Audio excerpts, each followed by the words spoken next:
So who do I have with me here? I have Simon Lovell. Now, Simon is, now I'm going to get this, I want to make this, he's been called a con man so lovable, you don't want to press charges.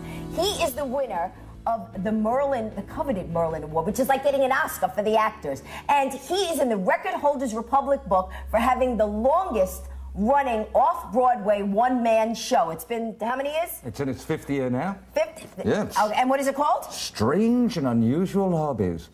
Your viewers should be warned, it's not for the kids. Not for the kids, and somehow you seem like you might fit that strange and unusual. Not that I'm trying to say anything. Okay, so now listen, I have to ask you about this. We have a book right here that you wrote, and what is this? This is the Bible of what? Cheating. The Bible. I should also mention that's not the only record I have in the Record Holders Republic. I have 3 other ones for distinct one-handed and simultaneous card manipulations as well. Card manipulations. Now, is this something you learned from your con man days?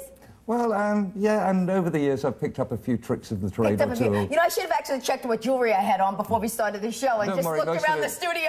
Most of it's gone already, don't I worry. figured that. I didn't even know. Now, let me ask you something. So, where did you learn this? I mean, was it in your family? Well, my grandfather was a professional poker cheat and pool hustler, and when I was 4 years old, he put a little cut-down deck of cards into my hands. He said I had great hands for cards. And so by the time I was 10, I was at school and I was hustling the other kids, you know. So you come from a family of cheaters? Well, no, really. My mother and father are very straight-laced, honest. So it's just the grandfather? Just my grandfather, well, my father, almost a wise guy, so what can I tell you? Now, you have this book here. What they did to my stuff.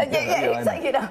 So tell me about this book. This is a book of cheating. It is. It's in hardbound, it was called $1 Billion Bunko, and then it's been re-released in paperback. You can get it from all the websites. Or you can steal it because, you know, he's a cheat. No, I'm only I advise everybody to do that. Yeah. It's in all the major bookstores. It's called How to Cheat at Everything. Same book, but in paperback.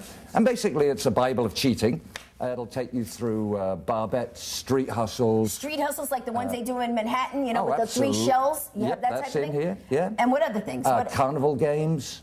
Well, let me ask you something. There's nothing about cheating on your taxes in here, is there? No, unfortunately not. But just so you know, the IRS won't come after us. Yeah. Okay. So there is internet fraud. Yes, here we have the internet fraud. So, three-card Monty. It goes through everything. A book of cheating. Okay, this is probably not in your school library. Okay. Yeah, but it was designed, I should stress, for my own personal safety, but it was not designed to teach people how to cheat. It was designed to teach you how to protect yourselves from cheats. It's full of information about how to spot the con coming. So exactly. Oh, so that's good. Okay, so to protect yourself, I like that. Yeah. All right, so we have a whole table here. What can you show me? Well, of course, no great card cheat would be without a deck of cards. Of course, you have them carried with you. Just yeah.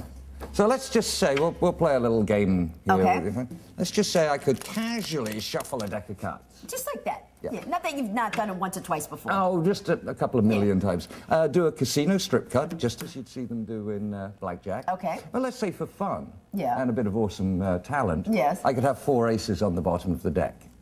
Something apparently I can do. Apparently, yes, and without me noticing, which is the best thing. That's the useful thing. For you, not for me, yeah. No, the cheat will find those cards very useful, obviously, but they're in the wrong place. They're on the bottom of the deck. So you put them on the top? Nope. I'm going to deal them to myself off the bottom of the deck. It's called base dealing in the trade. Okay, so you're going to show us to me slowly so I could I'll show it to you. Nice and slow so you can even learn the move. Okay. The cheat, as he comes to his hand, will squeeze out the bottom card, dealing that ace to himself. Let's do it just a little faster for you.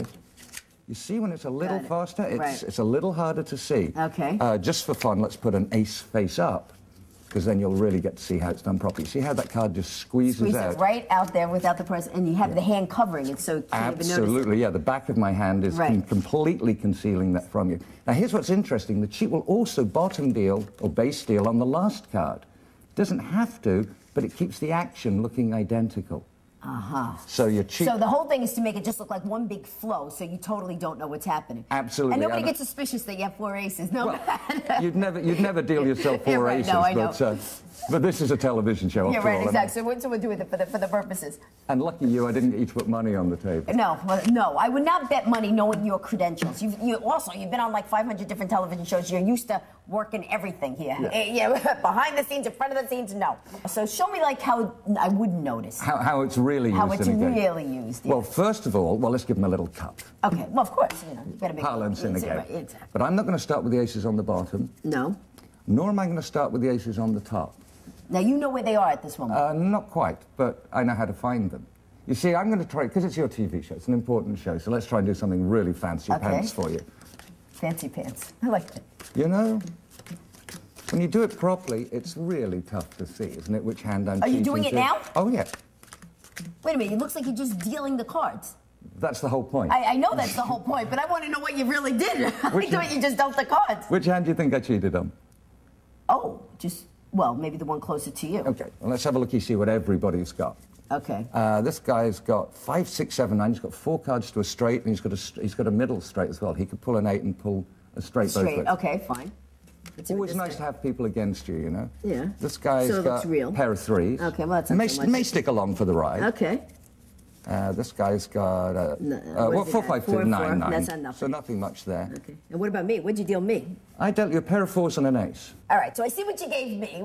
Let's see what you dealt yourself. Well, you know, I thought, since you're such an important lady, and there's no real money on this, I thought I'd deal you a hand that's the best in poker. 649,739 to 1 against. Okay, I have to see this. Let's see. Go ahead. Well, it's a royal straight. Wow. Flush. I'm willing to bet you've never seen one of those dealt to order before. And you know what? You're coming to Vegas with me because you're going to be doing this little trick in Vegas with me. Do you know how many times I'm offered that deal? Doesn't matter. I don't care what you offer with other people. I'm telling you what you offer with me. You're coming with me to Vegas. We'll go to Atlantic City. We'll do a whole show about it. Speaking of the show, where can people see your show? Right now at the Soho Playhouse. They can just go to sohoplayhouse.com and check out Strange and Unusual Hobbies. Or you can go to my website, simon@simonlovell.com, to learn some more sordid details about the old con man. And sordid it is. But you know what, Simon, thank you so much for being a guest on the show. Stay tuned, live it up. Donna Drake is next.